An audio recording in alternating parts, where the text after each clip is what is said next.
sometimes when seniors are living alone and they've isolated themselves, they're no longer really active and leaving the home, there starts to be, where they might not be thinking as clearly and looking after themselves quite as well. Well, and, I keep referring back to my mom because it's like a classic case.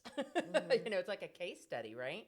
And she thought she was fine. She'd eat a can of soup. It had vegetables in it. When we got her to the doctor, he goes, "You are severely malnourished." And how can I be that? Because you think that means they're just not eating anything or they're eating candy or something. Right. And she thought she was eating just fine.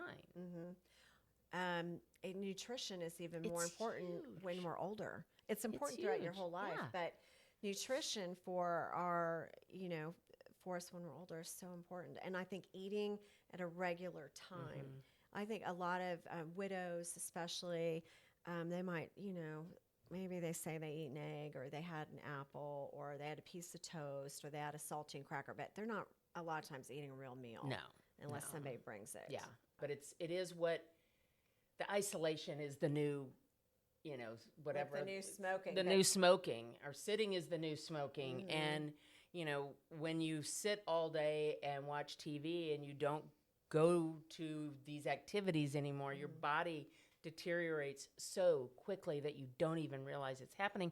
And maybe your children haven't realized it's happening. So kids need to understand that if mom or dad is in bed all the time watching TV or they're in their easy chair all the time, that decline is fast. It's rapid. And if they have other things like arthritis or, what in my mother's case, it was spinal stenosis and arthritis so badly that it cut off all the nerves to her legs.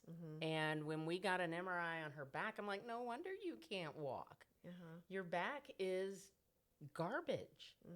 And you don't know it's happening. Yeah. You don't know it's happening until it's already happened. And it's this spinal stenosis is going to happen to everybody. It's just part of aging. And yet you can mitigate it by just exercise, walking.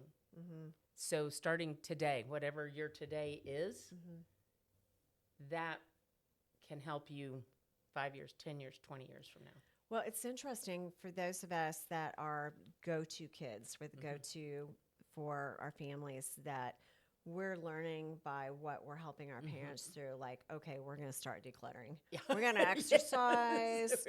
We're getting doing all the things right now. Right. Hormone replacement therapy. Like, we're doing everything because it's not a great way to go. No.